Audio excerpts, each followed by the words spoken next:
Welcome back to BCN news. Rayalaseema ఎత్తిపోతల పథకాలను పూర్తిగా నిలిపివేసి ఈ ప్రాంతానికి తీవ్ర ద్రోహం చేసిన చంద్రబాబును మంత్రులు అపరభగీరథుడు అంటూ కీర్తించడం ప్రజలను మోసం చేయడమేనని మాజీ మంత్రి సాకే శైలజనాథ్ విమర్శించారు. 2 సార్లు శంకుస్థాపన చేసి అందరినేవ ప్రాజెక్టు సామర్థ్యాన్ని 40 టీఎంసీల నుండి 5 టీఎంసీలకు తగ్గించిన వ్యక్తిని ఎలా గొప్పవాడిగా చెప్పగలరని ప్రశ్నించారు. ఒకప్పుడు హంద్రీనేవానే సాధ్యం కాదని హేళన చేసిన వ్యక్తి చంద్రబాబునని గుర్తు చేశారు. చంద్రబాబు ఎప్పుడు ముఖ్యమంత్రి అయినా రాయలసీమకు నష్టమే జరిగిందని, సాగునీటి ప్రాజెక్టులపై కనీస ఆసక్తి కూడా లేదని ఆరోపించారు. చంద్రబాబు నాయుడు గారు అపర భగీరథుడని వాళ్ళ మంత్రులు మాట్లాడుతూ ఉన్నారు. రాయలసీమ కట చంద్రబాబు నాయుడు మామూలు భగీరథుడు కదా, ఆయన అపర భగీరథుడట. బహుశా అపర భగీరథుడు అంటే పని చేయకుండా పేరు కోసం తాపత్రయపడేవాడై ఉంటాడని బహుశా వీళ్ళ యొక్క అర్థం అయ్యే ఉంటుంది. రాయలసీమ ఎత్తిపోతల పథకాన్ని రేవంత్ రెడ్డి అనే తెలంగాణ ముఖ్యమంత్రి గారు తెలంగాణ అసెంబ్లీలో స్టేట్మెంట్ ఇస్తూ, ఊరికే అట్లా పిచ్చాపాటి మాట్లాడిన మాట కాదు, అసెంబ్లీలో స్టేట్మెంట్ ఇస్తూ చర్చలో పాల్గొంటూ, నేను రాయలసీమ ఎత్తిపోతల పథకాన్ని ఆపించాను. ఎట్లా ఆపించాను అంటే, చంద్రబాబు నాయుడు గారితో మాట్లాడేది రహస్యంగా, వాళ్ళ యొక్క వ్యక్తిగతమో రహస్య సమాలోచనలో నేను చెప్పి దాన్ని ఆపించాను. కావాలంటే నిజ నిర్ధారణ కమిటీ వేసుకోండి, రాయలసీమ ఎత్తిపోతల పథకం ఆగిద్దో లేదో చూసిరండి అని చెప్పేసి ఆ తెలంగాణ అసెంబ్లీలో ఉన్న ప్రతిపక్షాలకు ఆయన ఒక సవాల్ లాంటి మాట కూడా ఇచ్చాడు. నేను రేవంత్ రెడ్డి గారి గురించి పెద్దగా పట్టించుకోవడం లేదు, ఆలోచించడం లేదు. ముఖ్యమంత్రిగా ఆయన నిజం చెప్పి ఉంటాను అనుకుంటా ఉన్నా నేను. అంతేకాకుండా రంగారెడ్డి ప్రాజెక్టుని ముందుకు తీసుకెళ్ళడానికి కూడా మాకు ఒక విధంగా ఒప్పందం కుదిరిందని అర్థం వచ్చే విధంగా ఆయన మాట్లాడాడు. అయ్యా చంద్రబాబు నాయుడు గారు, ఒక వారం రోజులు మీరు ఎక్కడికో వెళ్ళిపోయారు. ఎక్కడికి వెళ్ళిపోయారో అయితే మాకే తెలియదు. మీకు ఓట్లేసి వాళ్ళు ముఖ్యమంత్రిగా చేసిన ఆంధ్రప్రదేశ్ ప్రజానీకానికి తెలియదు, తెలిసిన అధికారులేమో బయట పెట్టలేదు. ఓకే, మీరు సొంత పని మీద పోయారని చెప్తా ఉన్నారు. రాజ్యాంగం పైన ప్రమాణం చేసిన ఒక ముఖ్యమంత్రికి సొంతం అంటూ ఏదో ఉంటుందంటే నమ్మను. దానికి తగిన విధంగా అనుమతులు పొందే పోవాలి.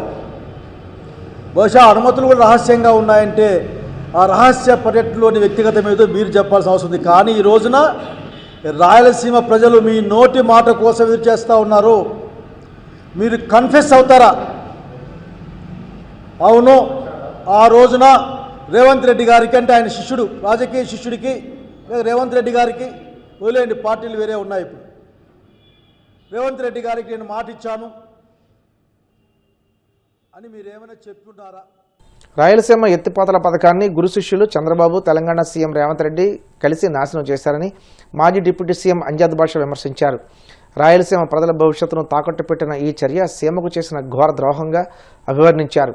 తెలంగాణ అసెంబ్లీ సాక్షిగా రేవంత్ రెడ్డి చేసిన వ్యాఖ్యలే దీనికి నిదర్శనమన్నారు. రాయలసీమ ఎత్తిపోతల పథకాన్ని ఉద్దేశపూర్వకంగా చంద్రబాబు ఆపేశారన్న విషయం ఇప్పుడు స్పష్టమైందన్నారు. రాష్ట్రానికి ముఖ్యమంత్రి స్థాయిలో ఉన్న వ్యక్తి తన సొంత రాష్ట్రాన్ని ఏ రకంగా తాకట్టు పెట్టడమో, మరి అదేవిధంగా రాష్ట్ర ప్రయోజనాలను ఏ రకంగా తన స్వార్థ రాజకీయాల కోసం అమ్ముకోవడం అనేది బహుశా ఈ దేశంలో ఎక్కడ మనం చూసి ఉండం. మరి అలాంటి చంద్రబాబు నాయుడు వల్లే ఈరోజు రాష్ట్రానికి ఆలమట్టి యొక్క శాపంగా మారిన పరిస్థితి మనం చూస్తున్నాం. ఎందుకంటే ఆనాడు కర్ణాటక ప్రభుత్వం ఆలమట్టి ఏదైతే ఆ డ్యాము సామర్థ్యాన్ని పెంచుతూ ఉన్నా కూడా మరి ఆనాడు ముఖ్యమంత్రిగా ఉన్న చంద్రబాబు నాయుడు గారు మరి ఏ కోశాన కూడా దాన్ని అడ్డుకునే ప్రయత్నం మరి చేసిన దాఖలాలు మనకు ఎక్కడా కనిపించవు. మరి ఇవాళ చూస్తే ఈ రాయలసీమ లిఫ్ట్ ఇరిగేషన్ స్కీమ్ని కూడా తన స్వార్థం కోసం మరి చంద్రబాబు నాయుడు గారు ఆపివేసిన పరిస్థితి మొన్న తెలంగాణ అసెంబ్లీ సాక్షిగా యావత్ ప్రపంచమంతా చూసిన పరిస్థితి. ఈ రకంగా చంద్రబాబు నాయుడు గారు ఎప్పుడు అధికారంలో ఉన్నా కూడా ఈ రాష్ట్రానికి ఈ రాష్ట్రం మేలు ఏనాడు కూడా కోరలేదు. మరి ఇవాళ చంద్రబాబు నాయుడు అనే వ్యక్తి పేరు చెప్పుకుంటే ఈ రాష్ట్రంలో ఏ ఒక్క ప్రాజెక్ట్ కూడా అతను ప్రారంభించి అతను శంకుస్థాపన చేసి ప్రారంభించిన ప్రాజెక్ట్ బహుశా ఈ రాష్ట్రం ఏ ఒక్కటి కూడా లేని పరిస్థితి అందరికీ తెలిసిన విషయం. మరి అదేవిధంగా వెనకపాటుకు గురైన ఈ రాయలసీమ ప్రాంతానికి కూడా తీరని అన్యాయం చేస్తున్న వ్యక్తి ఈరోజు చంద్రబాబు నాయుడు గారు. తెలంగాణ జాగృతి అధ్యక్షురాలు కల్వకుంట్ల కవిత కొత్త పార్టీపై కీలక ప్రకటన చేశారు. తన సంస్థ త్వరలోనే రాజకీయ పార్టీగా అవతరిస్తుందని, అందరూ తనను ఆశీర్వదించాలని విజ్ఞప్తి చేశారు. శాసనమండలిలో మాట్లాడుతూ తెలంగాణ జాగృతి రాజకీయ పార్టీగా మారబోతుందని, రాబోయే ఎన్నికల్లో తప్పకుండా పోటీ చేస్తామని ప్రకటించారు. ఖచ్చితంగా గొప్ప రాజకీయ శక్తిగా ఎదుగుతానని ఆమె ధీమా వ్యక్తం చేశారు. వ్యక్తిగా సభ నుంచి వెళ్తున్న రాజకీయ శక్తిగా తిరిగి వస్తానని కవిత ప్రతిజ్ఞ చేశారు. ఉద్యమ ద్రోహులకు బీఆర్ఎస్ రాజకీయ పునరావాస కేంద్రంగా మారిందని ఆమె ఆరోపించారు. అధ్యక్ష, నేను నిజం పక్షాన ఉన్నాను అధ్యక్ష, నేను నైతికత పక్షాన ఉన్నాను అధ్యక్ష. నేనేమి తప్పు చేయకుండా పార్టీలో కొంతమంది కక్షగట్టి మహిళా నాయకత్వం ఎదగకుండా పార్టీలో కొంతమంది కక్షగట్టి అధ్యక్ష, ఎక్కడైతే ఉద్యమకారుల మాటలు కేసీఆర్ గారికి చేరుతాయో, ఎక్కడైతే సామాన్య కార్యకర్తల మాటలు కేసీఆర్ గారికి చేరుతాయో, ఎక్కడైతే పేదవాళ్ల మాటలు కేసీఆర్ గారికి చేరుతాయి అనుకున్నారు అధ్యక్ష, వాళ్ళకు అడ్డు కూడా గట్టి ఇవాళ నన్ను పార్టీ బయట వేసినారు అధ్యక్ష. అటువంటి పార్టీలో నేను ఉండదలుచుకోలేదు అధ్యక్ష. కాకపోతే మీతో నేను రిక్వెస్ట్ చేస్తా ఉన్నా అధ్యక్ష, ఏ పొలిటికల్ పార్టీ అయినా అధ్యక్ష రాజ్యాంగాన్ని స్ఫూర్తిగా తీసుకొని పనిచేయాలి అధ్యక్ష. బీఆర్ఎస్ పార్టీ ఆ స్ఫూర్తితో లేదు అధ్యక్ష.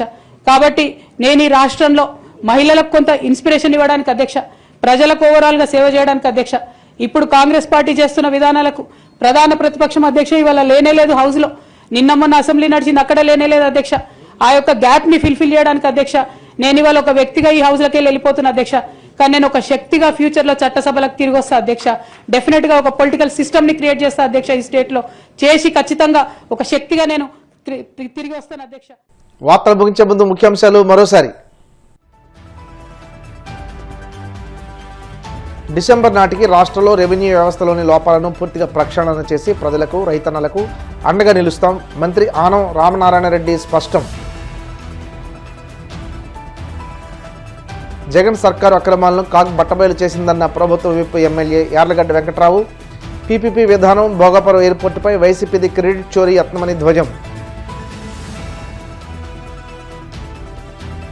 గత 5 ఏళ్లలో 108 అంబులెన్స్ సేవలను వైసీపీ ప్రభుత్వం పూర్తిగా నాశనం చేసింది. మండిపడ్డ రాష్ట్ర women's cooperative finance corporation chairperson పీతల సుజాత.